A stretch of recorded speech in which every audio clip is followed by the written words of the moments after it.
Oh. Good morning, good evening, good afternoon, parents of SUNY Westbury. Welcome to another math lesson, Go Math Common Core. So this one's a little tricky. I know the old way of doing subtraction is the way that we were growing up to. We were accustomed to it. But now in Common Core, they want our scholars to know how to break up to tens to fives.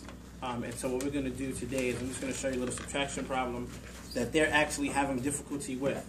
So if you look at this number here, 61 minus 18, we all know that it's simple to normally do it this way. 61 minus 18, and then you take this, you regroup. This becomes 11, 3, 4.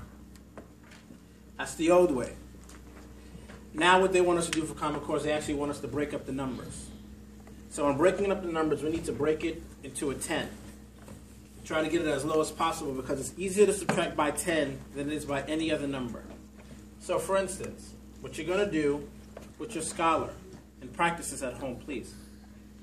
If there's a two-digit number in the second number, what you do is you break it down to a 10 and to the ones. When you break this number down, what you're really doing is you're subtracting this 10 from this number. So now this becomes 51. Now what I normally do in the class is I normally then cross out these two tens because they will just use both of them. Cancels out each other. Now when I bring this down, it's 51 minus 8. But here's the thing. Some scholars might see this and still have a hard time with it. So what are we going to do? We're going to break the 8 into two numbers. We're going to break it using this one here, because if I use this, then I can actually get a 10.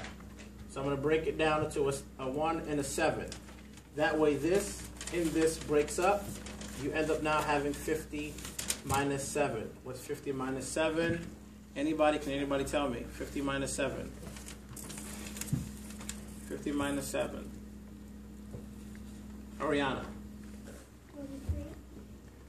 43. Same answer that I had from before. This is just the way that they want us to do it now. So look again. We are breaking it down by tens, and then we're breaking this number down so that we can get a 10 here. It's easier to subtract 50 minus 7 than to subtract 61 minus 18. Some scholars just won't get it. I will post other videos up so that you can see them. I'll also refer you to Khan Academy and Learn Zillion. So please, please, please, please use those websites. Very important that your kids are on there. Very important that they're practicing. And they have videos on there too. Thank you very much. Deuce.